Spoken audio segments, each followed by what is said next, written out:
The Alternative, episode 16. I was going to say we are back, but this week I am back. Colin, unfortunately, as a recording, I'm pretty sure he fell asleep. He works his ass off in real life, but couldn't make it. You're stuck with me for this Revolution prediction show taking place tonight live on pay-per-view, the first AEW pay-per-view of the decade. But until then, before any of that, you can follow my co-host on Twitter at UberTieGuy. Catch me on Twitter at TheHibickyTMD. Also, if you're watching us on ProWrestlingJournal.com, catch me on YouTube, HibickyTMD on YouTube. That red button down below if you're watching it on YouTube. Hit it for all the goodness, retro gaming, pro wrestling, heavy metal podcasts, everything in between, tickling every nerdy funny bone all over your body, and all the goodness. And all apologies, I know we're a little backed up. We've missed the past week or so. Real life calls once again, tech issues, work schedules, all that shit, preventing us from record. But I am here, episode 16. Let's go ahead. Let's jump right into it. Prediction show for Revolution. Man, I got to tell you, there's like 3 matches. Honestly, I really want to see it and am invested in. The rest I could, live without. Doesn't really matter. It could go either way. Obviously, I think it goes without saying, the best match they build up this entire card is MJF and Cody. I don't know if it closes the show. Should it close the show? I don't think it should. Yes, I get it. I just said it's a better angle than the world title angle. But my point is, it's a new company. You don't want to kind of shoehorn other matches in the main event, especially your first one of the decade that's not the title for such a new company. Make that title mean something, and just adds credibility. Putting it on last goes a long way more than people would think. It's a little nuance like that, just match placement. Now WrestleMania fucking 18 with The Rock and Hogan, that's completely different. That's, it is what it is. But yeah, MJF and Cody, I think is the red hot banger. I feel like everyone's looking forward to more than any other match on this. I know John Moxley has his fans, Jericho and all that stuff. But yeah, that one, I think, and I'll just go ahead and say right now, get down to that. Predicting MJF with Wardlow versus Cody with Arn Anderson. All the ups and downs, the roller coasters we've had leading up to this. Cage matches, 10 lashings, promos, taking off suits, all this stuff. And you got to be honest, man, just separating, Cody the real life person to the character. They've done a really good job with this. Flat out, 100%. Pretty much flawless build for this. I've loved the execution with Arn Anderson being the coach in the cage match, especially. Thank fucking Christ Brandy Rhodes is back to her goddamn senses or whatever. And just normal Brandy Rhodes. The Nightmare Collective is done, as we saw Luther and What's-Her-Face scouting Jimmy Havoc last week. But yeah. Who do I think is going to win the match? My gut tells me I got to go with my hunch. I always go with my hunch on this stuff. MJF. I feel like MJF, he's younger. And I don't want to go, and I know we just had Bray Wyatt and Goldberg and about young talent and old talent and all this shit. Cody's still a very young guy as far as a wrestler. I mean, my God, both these guys have a hell of a long career left, but I would go with MJF and just give him more of a reason to talk shit. Maybe a rematch, sets up for that. Just string it along. The money's in the chase. In the chase, there's no title here, but the chase being the championship, being the prestige of beating the shit out of MJF. And I feel like I've called it for the past couple weeks. I'm still going with it. I'm calling a heel turn with Brandy. I think that, yes, I think she is a good heel in the sense that she's very easy to dislike. I'll just admit it flat out. Certain people are like that. The Miz, Vicky Guerrero, Brandy were just very easy to dislike. I could totally see her swerving with MJF. I don't think a lot of people see that coming. I could also see, I have no clue what their contract stipulations like. This is highly unlikely, but I could see Richard Holiday and Alexander Hammerstone, his former partners in Dynasty and MLW, helping him get the win and just having one big super horseman type stable. And it would be ironic to have the Horseman stable going against the son of the plumber, the man that fought the original Horseman, Dusty's son Cody. So I think it's going to be a great match. I do think it's going to be a bloodbath. I think this is going to be the bloodiest match on the show, hands down. This is going to be a war, quite frankly. These guys are going to kill themselves. Cody killed himself on the build-up to this. So the match I'm looking forward to the most, and I feel like it's the match that's going to deliver the most also. More than the world title match. Now that I got that out of the way, let's go down the rest of this card. There's one pre-show match, SCU, taking on the Dark Order, which honestly I could give a shit about this match. Don't really care about the storyline. The Dark Order hasn't clicked for me. SCU's kind of always been stale for me. I mean, I get it. All three of those guys are, SoCal indie legends or whatever, all very talented, Daniels especially. But as a group, I mean, I think they just come off like they try too hard when cutting a promo. It's painful sometimes to see Christopher Daniels on the mic, and I don't really care, to be honest. But just take a guess. I'm going to go the Dark Order with Shenanigans. I know a lot of people think Brody Lee / Luke Harper is going to maybe be the leader. I know the Matt Hardy conspiracy theories, but yeah, I just think this is going to be a straight up match of this beating SCU with Shenanigans. I don't feel like the leader is going to be revealed in this, but I feel like they're going to cheat somehow with the minions they already have at ringside. Pac versus Orange Cassidy. Now, Pac's been interesting the way they've booked him. It's been very interesting, the handling of Pac so far. I don't think he's ever looked completely weak in a match. Maybe booking wise, as he should. He's kind of looked like a numbskull. He doesn't think things through all the way, these master plans or whatever. But he's a heel, so that gets a pass. This is the match me and Colin have been saying for weeks. A lot of people don't realize. And yes, Orange Cassidy is my guilty pleasure gimmick, 100%. I dig it. I'm sorry. I'm on board. I'm honest. But he can work. He can fucking work his ass off. Go check his workout in the Indies. Pretty damn solid. And I think Pac's getting the win, especially since he lost the Iron Man match. But I think this is the most off. Like what they said on Dynamite last week, he's gonna try. So I don't think this match goes longer than like 6 minutes. But I think Orange Cassidy has glimpse of hope spots, more or less, and that's pretty much the match with Pac getting a victory. And I think he's gonna make him tap. The Big Hurt, Jake Hager and Dustin Rhodes. Jake Hager's first match since he's been in the company since the very first episode of Dynamite. I got to go Hager. I mean, there's no reason Jake Hager should lose this match, and I think he wins clean. I think especially all the shit Dustin Rhodes got to all the words he got to say in that, that shoot/work promo on Dynamite a couple weeks ago, just burying his MMA career and blah, blah, blah, blah, blah. Yeah, I think Hager, I don't think it's a squash match. I think it's, they have kind of a big hoss back and forth for a little bit, but I think Hager wins with MMA, with his MMA credentials, obviously getting the win for him. And I'm predicting another submission victory here. 2 submission victories on the undercard already. But yeah, I got to go with Hager all day. Darby Allin, Sammy Guevara, a match, honestly, I feel like is 100% just to showcase and get exposure to Darby Allin more, who gets over and over more and more each week. As you saw, his comeback a week or two ago on Dynamite, his return, the place went ape shit on Orange Cassidy levels of a pop. Yeah, it was a great pop. It was a good moment for AEW to have in their lineage, especially for Darby Allin to having his belt and his resume. And I think there's huge things on the horizon for Darby Allin. Definitely has that Jeff Hardy-esque quality about him. Sammy Guevara has a bright future too. I don't think it's his time, quite frankly, in his positioning in the heel group. He's kind of the little flunky, like a Buddy Jack Roberts in the Freebirds, or any of those kind of guys. Horace Hogan, not that bad. Jesus Christ. My bad, Sammy Guevara. But yeah, I think Darby Allin gets win. I think this will be a competitive match, and I give this one a good solid 12 minutes, probably going back and forth.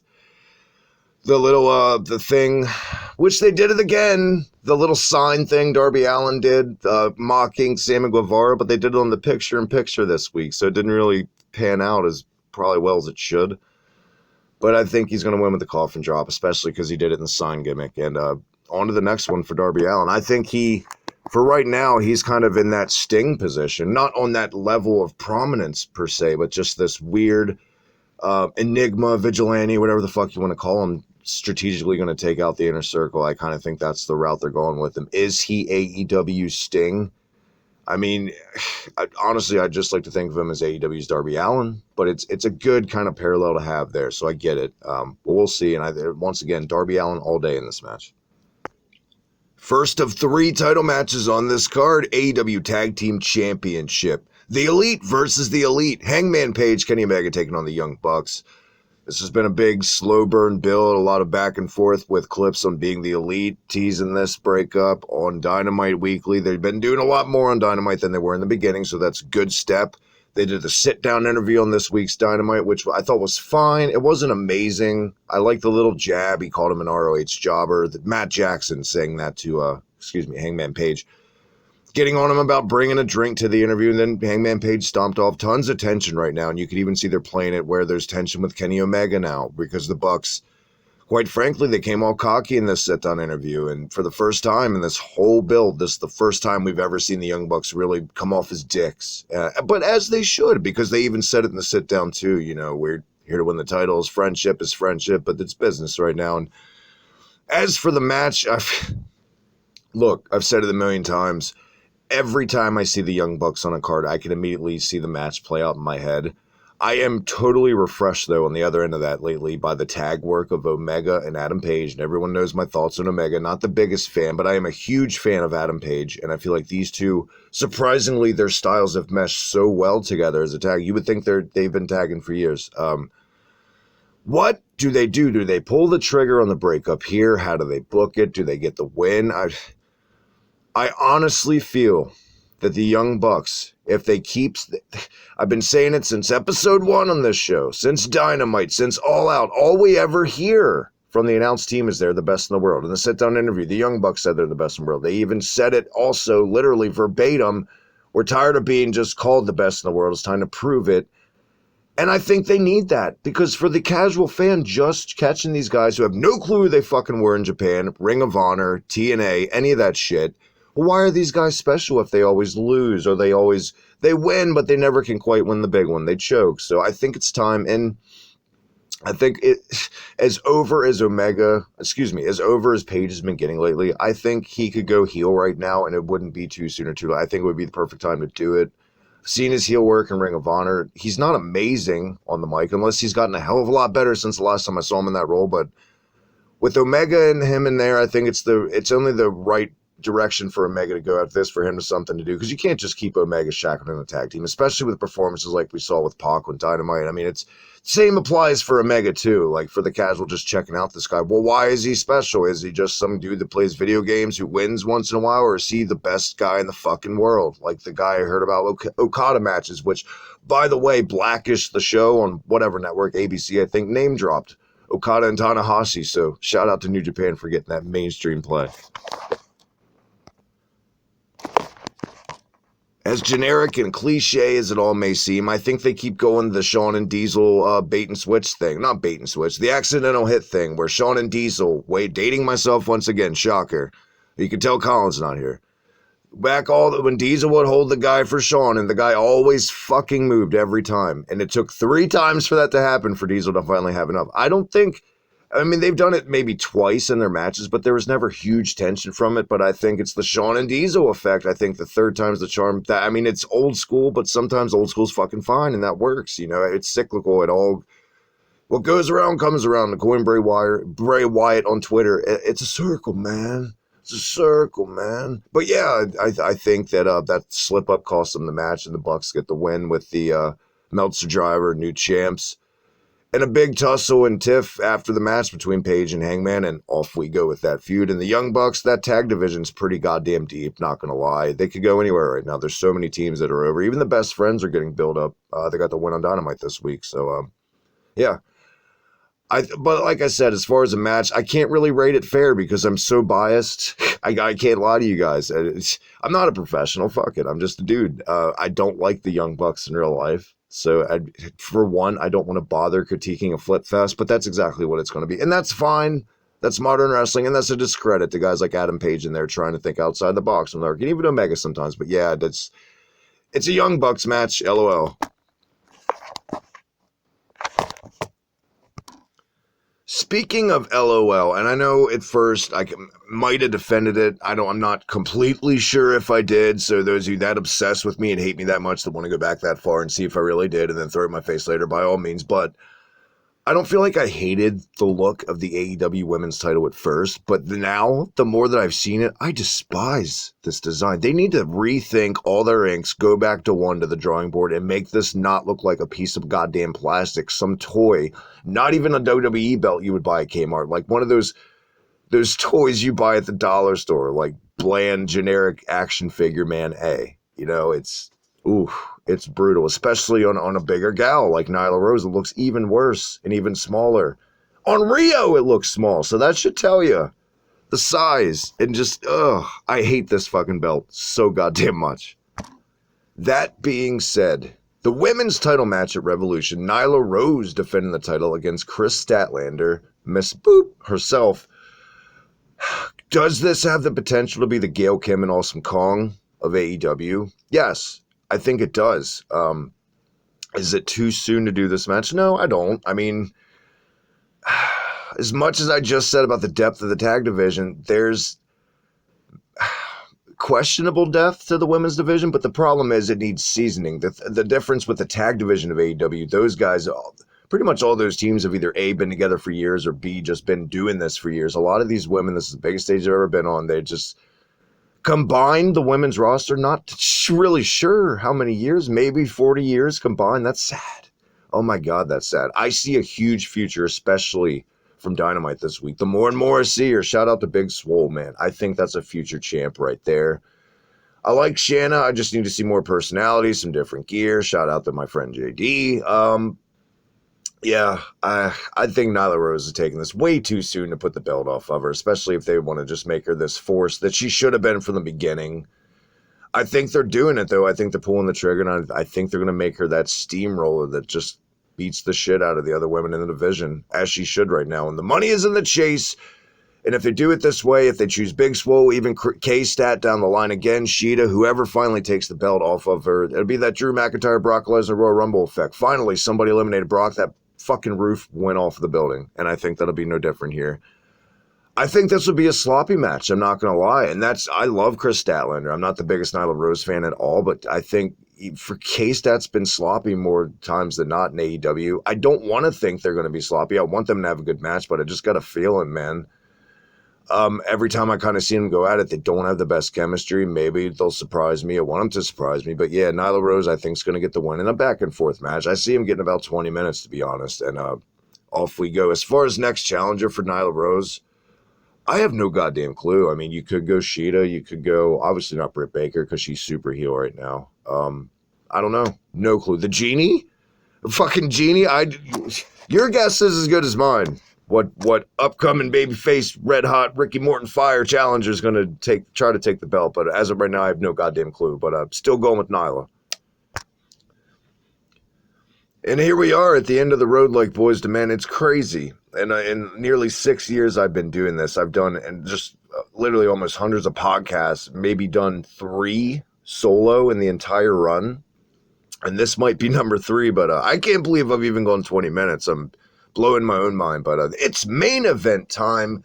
AEW World Title, Chris Jericho defending against Jon Moxley. The build hasn't been dog shit. It hasn't been amazing either. I feel like as much as, they like to give the Inner Circle guys the lines in the beginning when the stable debuted of, it's not terrible creative and that's it. I feel like the weigh-in segment came off lame and hokey and something exactly that WWE would do. So hypocrisy at its finest. I don't know. The eye thing was fine. It's maybe, I don't know what it is. I don't know why I'm not as invested as I should be. Is it Jon Moxley? I don't really want to put the blame square on him for why I'm not really into this, because I feel like, yes, he is more or less, it seems like he's a different guy. He seems like he's in a better place mentally when he works now. He's just not dull as dishwater and goofy as much, but still, I don't know if he's a guy, solid US guy, solid IC guy, solid transitional heavyweight champion guy. I don't know as much respect, I can give the Jon Moxley and saying that I'd make him a face of my goddamn company. I just don't think he's that guy for me. But he's not my Goldberg, he's my DDP, if that makes sense. And DDP was over as fuck and had his world title reigns under his belt. And he's a Hall of Famer, so it's not a bad place to be. As far as the match, I think they're going to do like a Bockwinkel type reign for Jericho. I think he's going the stretch. I don't see him losing. I think, again, unfortunately, there's shenanigans. I think there's shenanigans in this main event. I don't think it's Jeff Cobb. I don't know if it would be a debut. I'm not sure. Once again, I'm not really sure how they're going to book it. What I would do, I'd have Jericho go the stretch too. I'd book it See, it's so confusing with Jeff Cobb's contractual status right now because, I mean, I would have held off that shit completely and just waited for this and have Jeff Cobb, even if he's not under contract, cost Moxley the match. At least you get a good Dynamite match out of it and something for Moxley to do for a little bit to get Jericho into a next challenge. Is the top guy roster that deep in AEW too on the other end, just like the women's? I mean, I feel like the only division that has depth to it is the tag division right now, quite frankly. And that's just where we're at with it. I don't know. I don't think it's going to be a great match either because every match I've seen them ever have in WWE or any stage it wasn't bad. It was just, I found myself looking at my phone or zoning out or any of that shit. And given more creative freedom in AEW, I don't think I'll be doing that as much. I think this will also be another violent match. I think Moxley's going to get a ton of color in this. I see these guys going at least 22. I think there's going to be tons of interference, of course, from the Inner Circle. I don't know. Let me know in the comments how you guys would book this. Interaction at its finest, because I'd get Jericho somehow, but I don't want to go the generic route at all, just the Inner Circle cost them, because that's what some of the shit that killed WCW. If they're going to be on the same network as WCW and be compared to WCW by people all the time, then they don't need to make the same goddamn mistakes WCW made. Don't do basic bitch schmozzes like that on shows people pay to see. Ever. Because it's very rarely do that. And if you're going to do it on the goddamn undercard for the unhyped matches. But I'm going Jericho. I'm not going to book the fucking match anymore. I'm just going to say Jericho. And that's it. I think Revolution, I don't think it's going to be as good of a show as Full Gear. I think Full Gear was a really hard show to top. I think All Out was a really good show. The bar's been set high in 1 year by this company. Say what you want. The cringe fan bases and their woke bullshit sometimes and their goofy ass hokey WWE light storylines, they always deliver when it comes to pay-per-view. These special shows like Fyter Fest, they're always good more times than not. And you cherry pick the bad. I already know I'm not going to like the Young Bucks, so that's the part of the show I'm probably going to make me a roast beef sub or something delicious to eat, something, whatever, because I'm not setting myself up to be pissed off, and you guys shouldn't either. But I want to thank you guys for bearing with me. My God, my throat is dry. I get it now. Matt, my co-host from Union Smack, who did this by himself to keep the show alive for months, I get it now. I feel insane like a goddamn crazy person talking to myself, but we did it. Revolution prediction show in the books. The alternative episode 16 in the goddamn motherfucking books. I promise, give my word, guarantee, Austin. The next time we return, Colin will be here right by my side, shooting from the hip. In his Orange Cassidy jacket. Until then, follow him on Twitter at UberTieGuy. Follow his jacket he doesn't have one yet, but somebody make a parody account of Colin's jacket. And as always, you can follow me on Twitter at TheHitBigTMD. That red button right down below. Hit it on YouTube here if you're checking us out for the best retro gaming, pro wrestling, heavy metal podcast, Terry Bollea press conferences, variety streams, everything to tickle those nerdy funny bones.